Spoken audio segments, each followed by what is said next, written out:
Olá pessoal, hoje vamos falar sobre teoria dos conjuntos. Iniciamos esse assunto na outra aula e hoje daremos continuidade falando sobre conjunto finito e infinito, né?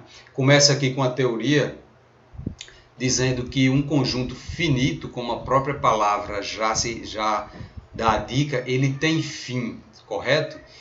Se for vazio ou se, ao contar seus elementos um a um, ele chega-se ao fim da contagem, ok? Então, mesmo um conjunto ele sendo vazio, eu posso dizer que ele é finito, né? Porque eu consigo ter uma contagem, né? Ah, vazio não tem nada, mas isso já é uma contagem. Quando você consegue dizer que não tem nenhum elemento, ele é finito também. E o conjunto infinito, né? O próprio nome também já dá a dica, é quando por mais que se avance na contagem de seus elementos, sempre haverá elementos a serem contados, tá? Temos aqui como exemplo, né, um conjunto A formado pelos elementos aí A, B, C, D, E e F. Ele é um conjunto finito, pois podemos contar seus elementos e chegar ao fim da contagem, concordam? Aqui na letra B dizemos que, ó, isso nós vimos na aula passada, que foi escrever um conjunto através de uma propriedade, né? Que é como é que é feita essa leitura. Eu vou dar uma diminuída aqui para que eu possa escrever aqui com a caneta na tela. Quando está no zoom eu não consigo, tá? Reparem aqui no conjunto B que é dito assim, ó, x, ou seja, existem elementos x, aí a barra eu leio assim, tal que, né? Tal que esses elementos x, né, os elementos desse conjunto B, né, que são chamados de x, é uma pessoa brasileira. Aí eu lhe pergunto, diante dessa propriedade que eu estou dizendo aqui, ó, conjunto B é formado por elementos x, tal que esses elementos x é uma pessoa brasileira. Eu consigo chegar ao fim desse conjunto? Se eu for contar todas as pessoas brasileiras, eu consigo chegar ao fim? Aí eu digo, sim, nós conseguiremos, certo? Conseguiremos sim chegar ao fim. Independente de quanto será difícil realizar essa tarefa, nós conseguiremos chegar à contagem das pessoas brasileiras, né?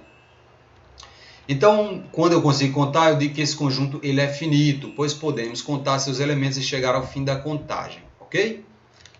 Aqui na letra C diz, o conjunto C é igual a, isso aqui é a simbologia de vazio, né? Então, ele é vazio, ou seja, C é vazio.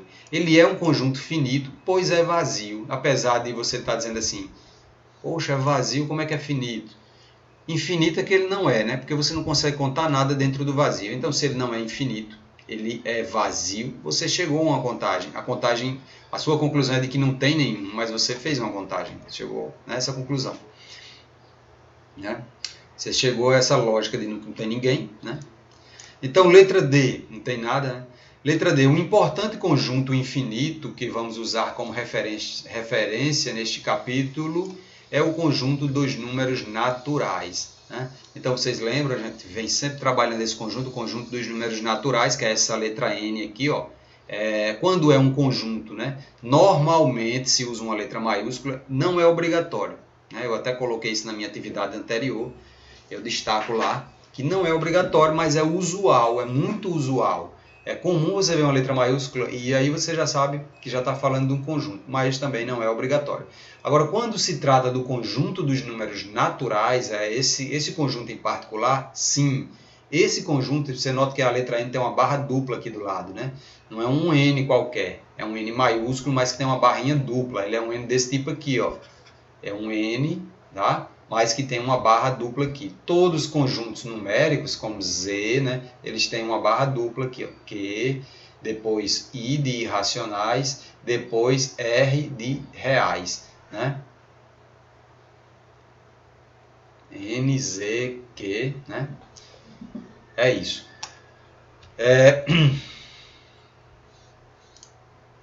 Então, gente, esse conjunto aqui ele é composto pelos números que vão de 0 até o infinito, como vocês podem ver aqui representado pelas reticências. Isso é o infinito, né? A letra E diz: outro conjunto infinito importante será usado como referência ao conjunto dos números inteiros, que é o conjunto Z, né? Foi até que eu coloquei aqui em cima, né? Z. Ele é o próximo conjunto. O conjunto que vem depois, ele sempre engloba o anterior, ou seja, lá dentro do conjunto, aqui dentro desse conjunto dos inteiros, ou seja, os naturais está contido dentro dos inteiros. Se eu for continuar olhando, o conjunto cresce, se transforma no quê? Nas frações. Se eu olhar, aqui ele não cresce só, ele soma com os irracionais e a soma desses dois forma um grande conjunto que são os reais. Então, o próximo conjunto aqui que vai ser muito usado, né, nessa teoria dos conjuntos é o conjunto Z. Né? Como eu disse, agora eu tenho infinitos números do lado esquerdo aqui, né, a reticência do lado esquerdo. E esquerdo de quem? De quem? Do lado esquerdo eu estou falando. Eu me refiro dentro de um conjunto, eu sempre tenho um ponto de partida que é o zero. Então, nos naturais eu tenho, nos inteiros eu tenho um zero como ponto de partida. Do lado direito dele estão números positivos e do lado esquerdo dele estão os números negativos, tá? Positivos do lado direito do zero, negativos do lado esquerdo. E o infinito? Tem infinitos números positivos aqui, como tem infinitos números negativos aqui. Então, aí é uma boa representação de conjuntos infinitos, né? Agora, nós vamos para a ideia de subconjunto, tá? Subconjunto, essa partícula sub, quer dizer, é algo inferior. No nosso sentido aqui, inferior é no tamanho. Inferior no tamanho. O subconjunto ele é um conjunto pequeno, formado a partir de um grande conjunto. Ele é um pedaço de um conjunto. Esse pedaço eu formo ele com os elementos do conjunto maior, né? Então, vamos lá. Considere aqui um exemplo, né? Considere o conjunto B, formado pela população brasileira. Com os elementos de B, podemos formar o conjunto H, né? Vou dando um destaque aqui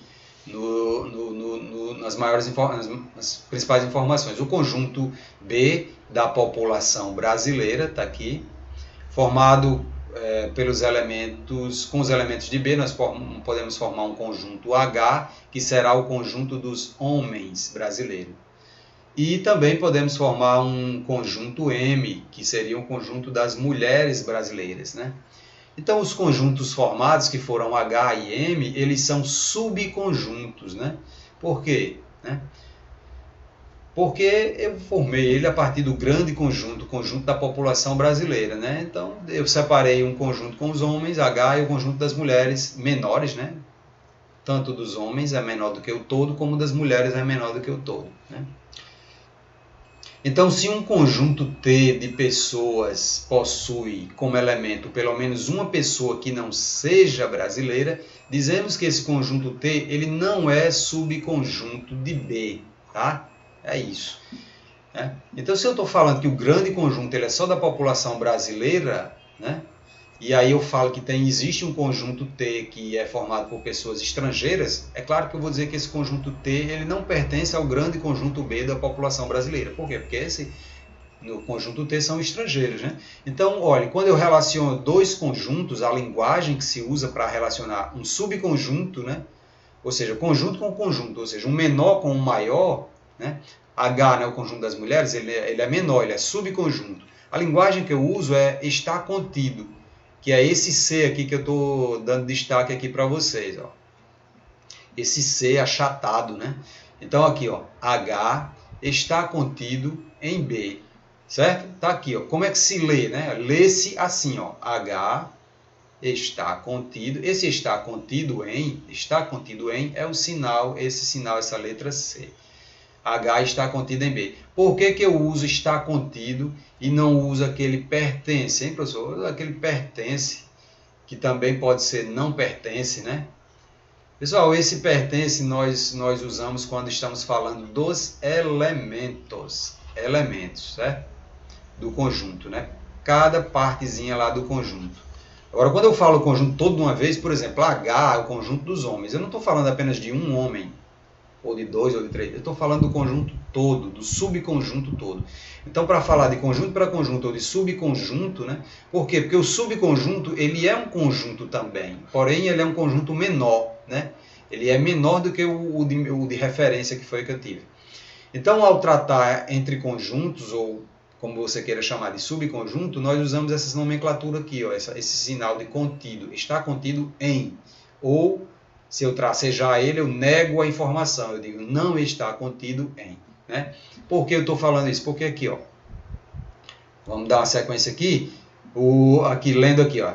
Conjunto M está contido em B. Está aqui, ó. M está contido em B. E o conjunto T, né, dos estrangeiros, né, que não sejam brasileiros. Aí eu vou aqui para o não está contido. Se eu formar um conjunto com estrangeiros, eu vou dizer que esse T dos estrangeiros, né, ele não está contido em B. Está aqui, ó. Não está contido. Ok? Então, dizer que um conjunto B é subconjunto de um conjunto A equivale a afirmar que se X é elemento de B, então X é elemento de A. Como é que é isso? Como é que é isso? Eu posso fazer um diagramazinho aqui para mostrar para vocês, tá? Vou fazer e aí dou um zoom aqui para ficar melhor. Está sendo dito assim, ó. Se B, por exemplo, for um subconjunto de A, quer dizer que, quando eu digo que B é subconjunto, é porque ele é menor, né? Ele é menor, ele está contido dentro de A. Então, eu vou fazer um conjunto B menor e vou fazer um conjunto A bem maior, tá? Eu acho que eu vou transformar esse B numa coisinha maior aqui para poder fazer um exemplo sem números, né? Só colocando aqui uma informação aqui, ó. Tá? Tranquilo? Então aqui, ó, B, ele é subconjunto de A. Se ele é subconjunto, ele é menor e está contido dentro de A, né? Aí vamos falar agora dos elementos de B, tá? Que é essa informação que eu acabei de falar. Foi borrando aqui. Digamos que eu coloco um elemento aqui, eu vou colocar um pontinho aqui, ó. Vou colocar 2 pontinhos aqui e vou colocar uns 3 pontinhos aqui fora, ó. Se você pensar esses pontinhos como elementos, né? Vou dar um zoom aqui, ó.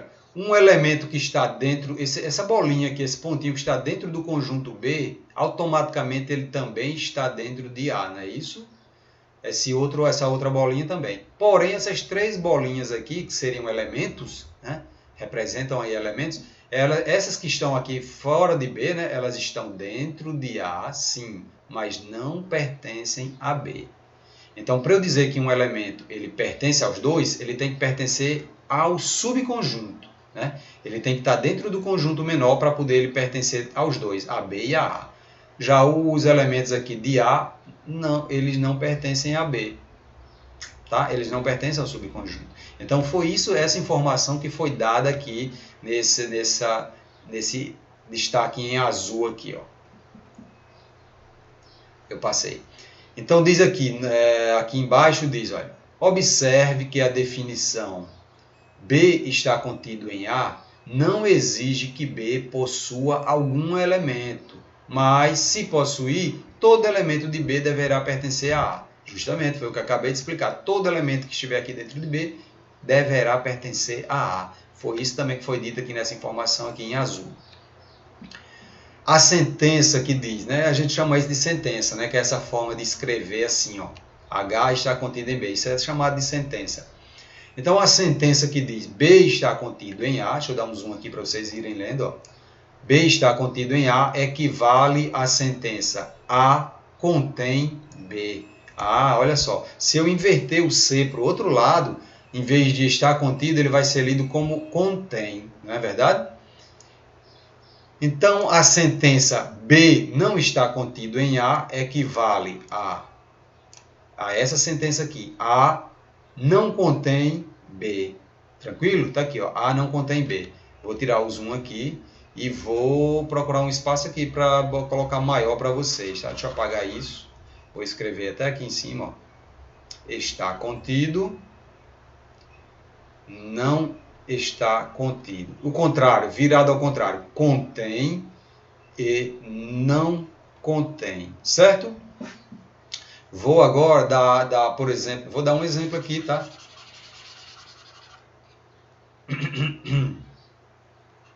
Se eu tiver um conjunto A com 1, 2 e 3 e tiver um conjunto B apenas com o número 1, tá? Eu posso dizer que B, o conjunto B, ele está contido no conjunto A, certo?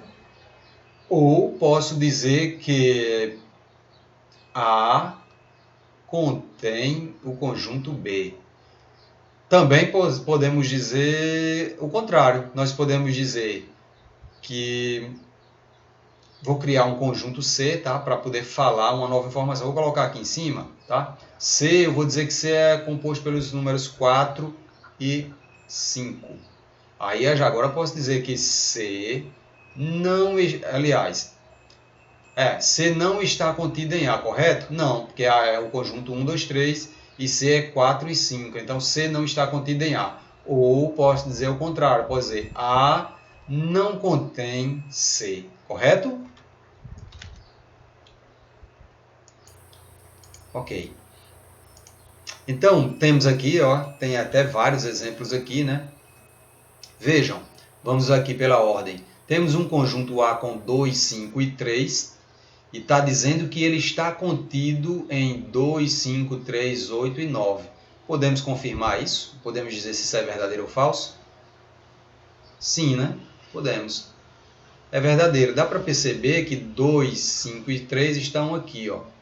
Tranquilo, verdade. Agora na letra B diz que 2, 5 e 3 está contido num outro conjunto que também tem 2, 5 e 3. São iguais, mas é verdade, né? Realmente 2, 5 e 3 está contido também no conjunto seguinte. Veja que esses conjuntos eles não recebem nome nenhum. Não diz se é A, se é B, se é C, não importa, né? Aqui dá para falar também só olhando os elementos, certo? Aqui diz assim, 2, 5 e 3 não está contido em 2, 5, 7 e 9. Justamente por quê não está contido? Porque o 3 não está contido lá. O fato de eu ter dois elementos apenas, eu poderia falar só dos elementos, aí eu não falaria de contido, eu falaria de pertence, né? Aí eu poderia até dizer assim, 2 e 5, né? 2 e 5, tinha que ter até uma vírgula aqui, né? Porque está muito pertinho do outro. Poderia dizer assim, 2 e 5, né? Pertencem a esse outro conjunto aí, que é o conjunto, né? 2 e 5, pertence. Aí fica difícil eu falar assim, por quê? Porque quando eu coloco as chaves, eu já estou tratando como conjunto, né? E aí eu não posso, se eu falar com conjunto, aí eu não posso usar essa simbologia de pertence. Eu tenho que deixar o 2 e 5 fora das chaves mesmo, tá? Do jeito que eu falei, do jeito que eu estava fazendo aqui, ó. Não posso fechar a chave, porque senão se transforma num conjunto. E aí eu não posso usar pertence. Agora eu posso dizer 2 e 5 pertencem a esse grande conjunto. 2, 5, 7 e 9. Mas eu não posso pegar do jeito que está aqui entre chaves, né? Como está aqui, 2, 5 e 3. Não está contido. Não está contido em 2, 5, 7 e 9. Verdade. Por que não está contido? Porque para um conjunto estar contido dentro do outro, todos os elementos deveriam estar. E o 3 não está. Não é isso? Tranquilo. Então, é verdade a afirmação aqui de que não está contido. Sim. Aqui agora temos que 2, 5, 3, na letra D, né? 2, 5, 3, 8 e 9 contém 2, 5 e 3. Como é que eu sei se contém? Eu vou lá no maior, porque agora está invertido, né? Eu tenho que olhar, o maior vai estar aqui no começo, né? Eu vejo aqui que 2, 5 e 3 realmente estão dentro do conjunto maior. Então quer dizer que esse primeiro conjunto aqui, que é o maior, ele contém mesmo esse segundo aqui, que é o menor. Verdade. Outra verdade. Agora diz assim, 2, 5, 7 e 9 não contém 2, 5 e 3. Por que ele não contém? Porque o elemento 3 não está dentro desse conjunto maior, né? Que é o primeiro, agora está sendo maior, né? Então é outra verdade, realmente não contém, porque faltou ter aqui o 3, né? Então, na verdade, esse é um exemplo respondido, ele traz só verdades aí, né? Só para mostrar, exemplificando, né? A letra F diz assim, o conjunto das letras K, W, Y está contido no conjunto das letras do alfabeto da língua portuguesa. E aí? Esse conjunto aqui está contido no nosso alfabeto da língua portuguesa, apesar de serem letras usadas no alfabeto inglês, houve essa inserção, né? Elas foram inseridas no nosso cotidiano, né? Através dessa cultura, né? De troca de cultura, acabamos usando várias palavras do inglês, né? Como tem várias, joystick, que leva o Y, ok, a gente usa muito ok, que leva o K, né? E por aí vai, né? E aí, agora nós podemos dizer que isso é verdadeiro sim. E na letra G, cachorro e gato está contido num conjunto. Que conjunto é esse? É o conjunto dos elementos X, tal que X é animal mamífero. Cachorro e gato é animal mamífero? Sim, então é verdade. Tranquilo. Vamos para as propriedades. Diz assim, que todo conjunto, a primeira propriedade nós vamos chamar aqui de P1, P de propriedade e 1 pela ordem a primeira, né? Propriedade 1 diz que o conjunto vazio é subconjunto de todo e qualquer, né? De qualquer conjunto. Olha, quando eu digo assim qualquer, essa palavra qualquer, ela vai ser representada por esse A de virado, né? Invertido. Ele está, como a gente costuma dizer, de cabeça para baixo, né? É um A de cabeça para baixo, é um A invertido, né? Então, a primeira propriedade, ela me diz o seguinte, olha, vazio, que é essa representação aqui de vazio, ó, ele é um conjunto. Quando eu coloco só as chaves assim, com nada dentro, ele é o conjunto vazio. Ou, né, a outra representação é assim, ó, o círculo tracejado. Esses dois, ou seja, esse mesmo conjunto aí, ele está contido em todo e qualquer conjunto. Nós vamos chamar aqui de A, né? Nós então dizemos assim, ó, que o vazio, vou usar esse símbolo aqui, ó, vazio está contido em A, eu vou colocar uma vírgula e dizer assim, qualquer que seja o conjunto A. Aí, ó, forma de escrever qualquer que seja, né? Esse A invertido. Eu também poderia dizer assim, ó, as chaves, né? E dizer assim, está contido num conjunto B, qualquer que seja o conjunto B. Então, o que se quer dizer com isso? Quer dizer que não importa o conjunto que você está falando, sempre vai ter vazio dentro do conjunto. Qualquer conjunto tem sempre um vazio dentro dele, um outro conjunto vazio. Interessante. A segunda propriedade diz assim, ó, todo conjunto é subconjunto de si mesmo. Inclusive, nós vimos agora anterior dois conjuntos iguais lá e dizia que um era igual ao outro, que era o 2, 5 e 3, né? Tem exemplo aqui, ó. O primeiro exemplo da propriedade aqui é da letra A, do vazio. Está dizendo que o vazio, você vê que ele não é um elemento vazio, ele é um conjunto. Por isso que eu uso essa simbologia aqui de estar contido, né? Ó, vazio está contido em 5, 4 e 3. Vamos aqui para o B. Esse B ele é o caso da segunda propriedade. Dá para notar aqui que os conjuntos são iguais, ó. 5, 4 e 3, 5 e 4 e 3. Então, a segunda propriedade diz que todo conjunto ele é subconjunto de si mesmo. Portanto, você pode dizer que ele está contido em si próprio. Tranquilo? E também podemos dizer que vazio está contido dentro do vazio. O que seria o vazio se eu não pudesse colocar mais vazio lá dentro, né? Interessante essa propriedade. É uma coisa assim, bem da gente assimilar, aceitar, né? Aceitar essas proposições e tem lógica nisso, né? Tem uma lógica aqui. São dois conjuntos, né? A partir do momento que eu digo que vazio é um conjunto, eu posso dizer que ele está contido dentro dele mesmo. E isso concorda com a segunda propriedade, que diz que todo conjunto ele é subconjunto de si mesmo, mesmo que seja o vazio. Do vazio eu posso tirar quantos vazios eu quiser. Do nada eu posso tirar quantos nadas eu puder, eu quiser. Não é verdade? É uma coisa assim, já começa a usar a lógica matemática. Então diz aí, ó, escrevendo os subconjuntos de M. Ó, como estudamos subconjuntos, vimos que um subconjunto ele é um conjunto menor, né?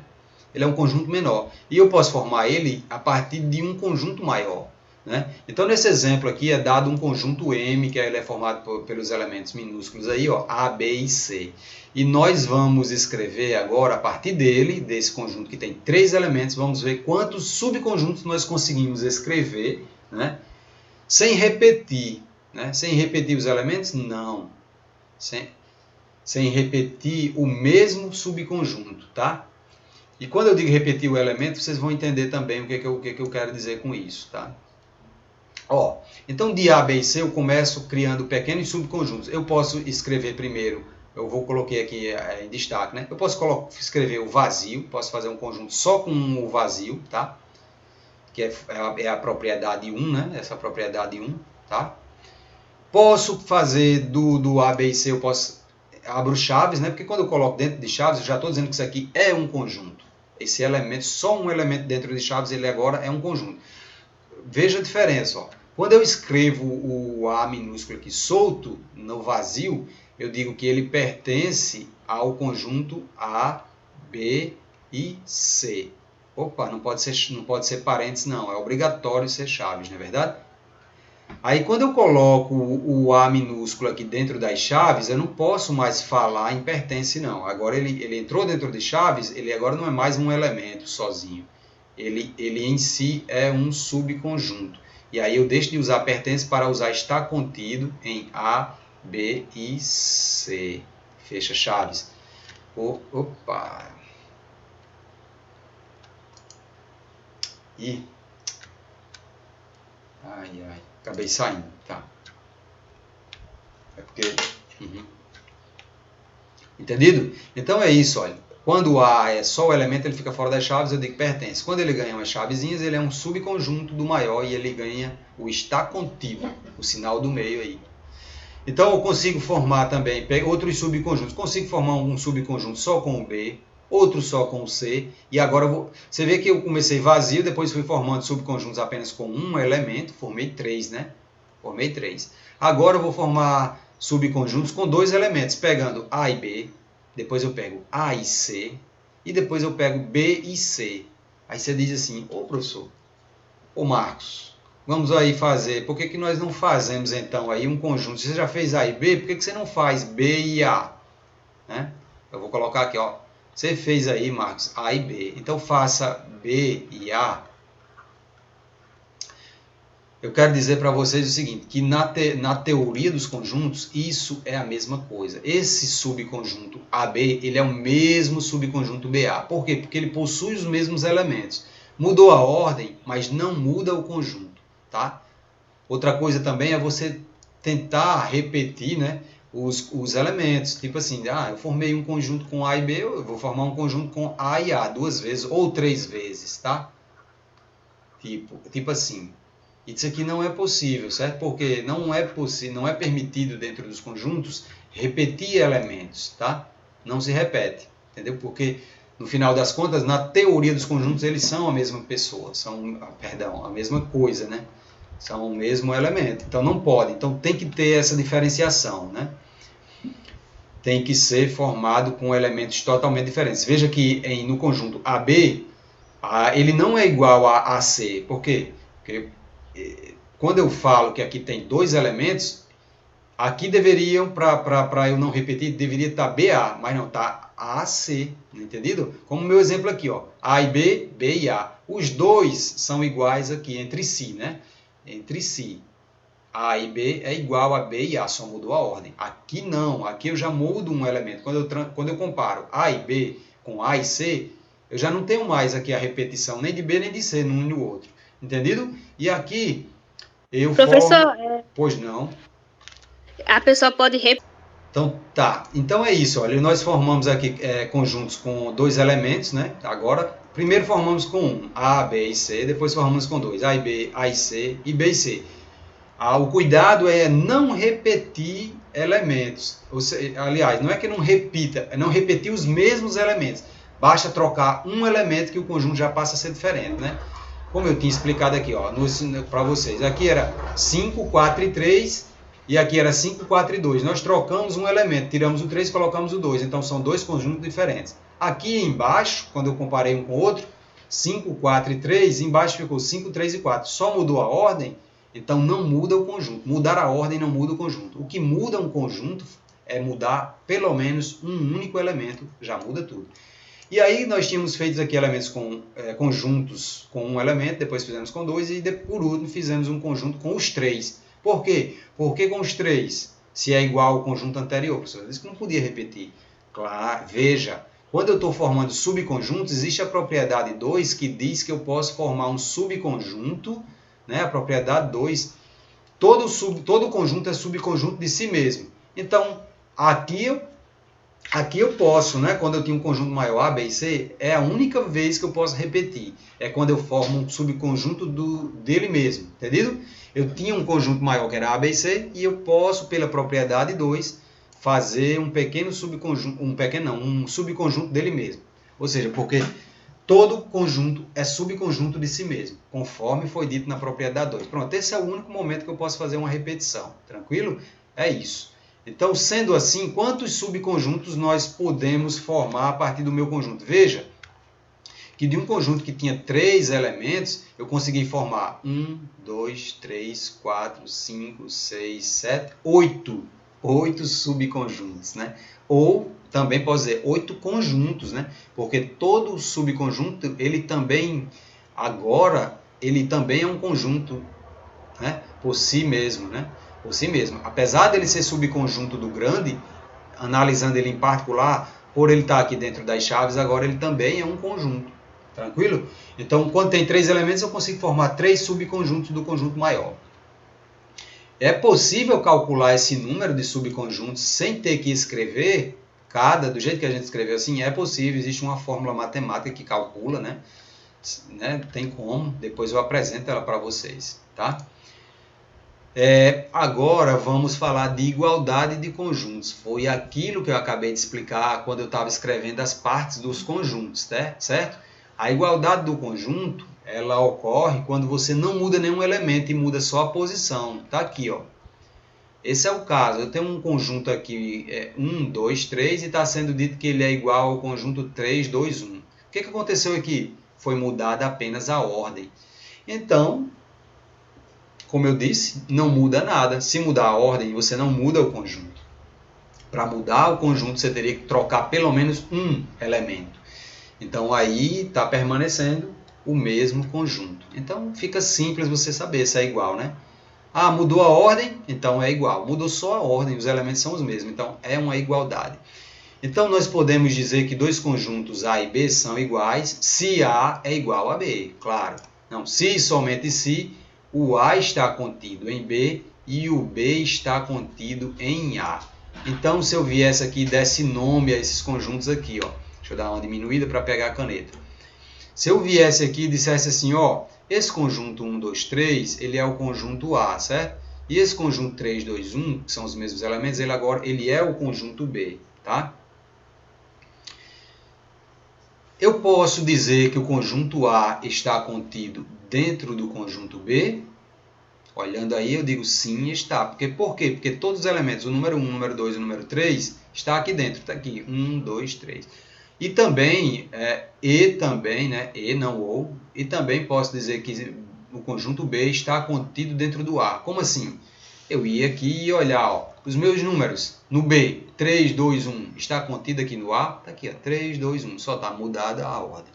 Né? É simples, né? Eu explico bastante assim, porque às vezes, primeiro contato, a gente fica, né, assimilando, mas é bem simples, é isso. Igualdade é quando eu não mudo nenhum elemento, só muda a ordem. Está aqui um outro exemplo, está aqui, B, C, D, E. Ele é igual a quem? E, B, D, C. Por quê? Porque são os mesmos elementos, só está na ordem diferente. E vazio é igual a vazio, ou seja, há uma igualdade. Por quê? Porque eu posso chegar aqui e dizer vazio está contido no vazio, né? Quando eu consigo dizer que tanto um está contido nesse, quanto esse está contido no anterior, ou seja, um está contido no outro, vice-versa, então eles são iguais, né? Temos aqui algumas notas, né?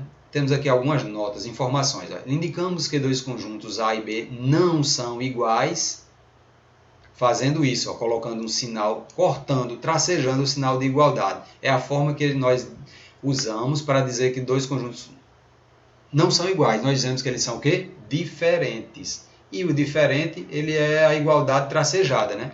Todo mundo sabe que quando eu coloco esse sinal aqui, eu estou dizendo que duas informações elas são iguais, né? Aqui está, aqui desse lado da igualdade, por exemplo, vazio é igual a vazio, mas Para eu negar isso, né, se eu quiser dizer que dois conjuntos são diferentes, por exemplo, vazio é diferente desse conjunto aqui, ó. Correto? Sim, correto, né? Também poderia dizer com números. Vamos ter exemplos aqui, ó. Opa, calma. Tá. Outra coisa sobre igualdade de conjuntos. Vamos aqui. Deixa eu passar esse slide. Que ele voltou. Ó, isso aqui, quando ocorre, veja o que está acontecendo. Eu tenho um conjunto aqui com o número 4 e o número 5. E está sendo dito que ele é igual a esse conjunto que tem 5 elementos. Aí você, poxa, esse só tinha 2. Como é que ele é igual a esse que tem 5? É por causa daquele fator que eu falei lá na frente. Que não pode repetir elementos dentro de um mesmo conjunto. É proibido. Por quê? Porque eles são a mesma coisa. Não há essa necessidade, né? Não há essa necessidade. Então, quando eu estou aqui com isso, ó, eu posso eliminar 4 e posso eliminar 5. Sobra quem? 4 e 5. Tá? Deixa eu dar um zoom aqui para vocês verem melhor. Tá aqui, ó, 4 e 5. Ele é igual a quem? A 4 e ao 5 aqui, ó. Tá certo? Circulando aqui para vocês verem melhor. 4 e 5. Agora você vê bem melhor que é o mesmo conjunto. Eles são iguais, tá? Então tá aí, a igualdade de conjuntos é isso, certo? Continuar a gravação. Gente, tá aí, conjunto universo. Na linguagem cotidiana, que é do dia a dia, usamos a palavra universo com vários significados, né? Um deles é o de conjunto de seres ou ideias, né? É muito assim. Cada dia se usa mais essa palavra assim, a pessoa diz, olha, no meu universo, ou seja, naquilo que ela está pensando. Mas também ela pode dizer assim, olha, nesse universo aqui dos afazeres que eu tenho, das minhas atividades da escola, você está limitando. Então o universo é uma coisa que você usa de acordo com a situação. Não é só aquele universo que você está relacionando corpos celestes, os planetas, as estrelas e tudo mais. Corpos celestes. Não. O universo, ele tem esse entendimento de você usar de acordo com um conjunto de elementos daquela circunstância. Como está dizendo aqui, ó. Em determinada circunstância, você usa a palavra universo, né, para aquilo que você está falando no momento. Então ele é tomado como referência para falar de um determinado assunto, né? Por exemplo, o universo da biologia. Então você sai daquele grande universo que você entende e traz para um universo menor. O universo da biologia é o conjunto dos seres vivos, correto? Correto. O universo do direito é o conjunto de regras que disciplinam as relações de sociedade. Sim. Na matemática, a palavra universo assume um significado semelhante, né? Semelhante. Conjunto universo em estudo, ele é representado pela letra U de universo, né? Pelo menos, né? Ficou bom.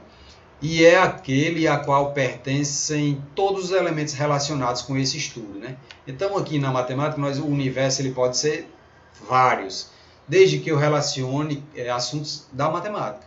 O universo dos números inteiros, o universo dos números pares, dos primos. Então, cada hora eu mudo meu universo de acordo com a minha necessidade, né? Se eu quiser falar dos números negativos, então eu vou tratar do universo, vou dizer que meu universo agora são só os negativos. Como, por exemplo, eu estou dizendo aqui na letra A, eu não, né?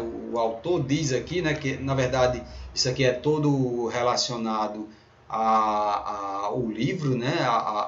Que a gente chama de literatura, que vocês têm, né? Essa literatura. Ela vai estar disponível para vocês nos slides. Em breve eu estou colocando todo esse conteúdo. E aí temos aí o universo 0, 1, 2, 3, 4, 5, e aí vai até infinito. Infinito são as reticências, né? Esse conjunto aqui, esse universo, por coincidência, ele é o conjunto dos números naturais, que é aquele conjunto só feito com números positivos, incluindo o zero. E inteiros, né? Você pode notar que esses números aqui eles não têm vírgula. Essa vírgula que vocês estão vendo aí é a vírgula separadora dos números, né? Para não ficar toda amontoada aí. Ou seja, é o conjunto dos números que podem resultar em uma contagem, né? Contagem. Letra B. No estudo das figuras geométricas planas, né, eu posso dizer como conjunto de pontos, o conjunto universo é o plano. Bom, isso aqui fica melhor, isso aqui para falar de um universo, né, plano, eu tenho que desenhar aqui, né, para vocês. Por exemplo, ó, quando eu digo que o meu universo ele é um universo plano, é aquele universo que não está em 3D, ele está em 2D, né? O universo plano, ele é um universo com duas dimensões. Que duas dimensões? É onde você só consegue ver a altura e comprimento, certo? Comprimento. E o que é que eu posso fazer com a altura e com comprimento? Eu posso vir aqui colocar outra altura aqui do lado. Opa, perdão, passou. Tá, altura e comprimento. Eu posso chegar aqui, colocar outra altura e colocar outro comprimento. E eu formei o quê? Eu formei uma figura plana em 2D. Como 2D? Duas dimensões, que eu usei a dimensão de altura aqui e aqui, e eu usei a dimensão de comprimento aqui e aqui. Então, eu tenho duas dimensões apenas. Aí você diz, e qual a diferença de um para o outro? É que no 3D, nos 3 dimensões, você consegue colocar altura, comprimento, você usou as duas, né? E você consegue colocar uma terceira, que é a largura, né? Que é a profundidade. Essa largura dá a profundidade. Estou colocando aqui as profundidades, venho aqui e coloco outro comprimento, venho aqui e coloco uma altura, mas eu usei comprimento, largura e altura. Essa largura, no caso aqui, é o P de profundidade também. É porque muda um pouquinho o nome, mas é tudo a mesma coisa. Então é isso. No universo em 2D, você representa isso pelos pontos também, né? Por isso que ele fala, quando eu coloco pontos, eu tenho que ter um plano. Que plano? Aí eu vou pegar aqui, ó. Eu pego um retângulo grande e chamo ele de meu universo, e aqui dentro eu saio construindo figuras planas. Então o meu universo é esse plano aqui, ó, onde eu vou... Que universo eu estou usando? Eu estou usando 2D, eu quero usar o universo 2D. Então eu posso colocar um ponto aqui, um ponto aqui, um ponto aqui. Usei os pontos, ligo meus pontos, formei o quê? Um triângulo. Só usando o universo 2D, comprimento e largura. Comprimento e largura. Eu não usei em nenhum momento a profundidade. Por quê? Se você usar a profundidade num triângulo, você vai ter uma figura do tipo assim, ó. Vou usar a profundidade aqui, ó. Deixa eu ver aqui como é que vai ficar isso. Ó. Vou fazer uma profundidade aqui, ó. Já estou começando a ver um triângulo em 3D, entendido? Além daquela figura que eu tinha aqui só plana, eu usei uma coisa aqui que é a profundidade. Você já começa a ver os outros lados. É como a gente enxerga em 3D, né? É aí, opa, 3D. Então é isso. É isso que ele está falando na letra B, tá? Certo? E na letra C, o estudo das figuras espaciais como um conjunto de pontos. O universo é o espaço tridimensional. Eu acabei já falando também aqui, né? Essa letra C, eu acabei falando que é esse, além de eu usar esses pontos, esse comprimento e essa altura, eu acabei usando a largura, que é a profundidade, que foi essa medida aqui, né? Ele já está falando isso aqui, universo tridimensional, 3D, né? 3D é tridimensional, 2D é bidimensional, ou também conhecido como plano, universo plano. É como você olhar uma folha em cima de uma mesa. Você olha a folha em cima de uma mesa, você não consegue ver a largura, a espessura dela. Você tem que pegar ela e olhar aqui de lado dela para você ver como ela é fininha. Você vê a espessura. Olhando de cima para baixo, você vê em 2D. Olhando a folha só em cima de uma mesa, você não consegue ver a largura dela. Não é verdade? Só se você for e olhar de lado, assim, pegar a folha, aí você inclina e você vê em 3D. É isso. Então é isso. O universo, ele é a nosso gosto. Ele é de acordo com o que eu quero tratar, o assunto que eu quero tratar naquele momento, entendido? Então, cada questão ela vai trazer um universo em particular. Entendido isso, você, tendo essa ideia de universo, aí você consegue já olhar para a questão e, vamos dizer assim, se adequar à questão, ou seja, pensar de acordo com o que está trazendo aquele exemplo, ou seja, aquela circunstância específica, ok? Com isso, nós encerramos esse assunto até este ponto, né? Eu encerro essa aula até aqui, o conjunto do universo, e vou passar para vocês os exercícios resolvidos, certo? Eu vou, no próximo vídeo, eu resolvo esses exercícios e nós damos sequência nas atividades. Por hora, pessoal, eu só tenho a agradecer a vocês a presença, tá? Deixo um grande abraço para vocês, espero que vocês fiquem em paz e fiquem com Deus, tá? Abraço.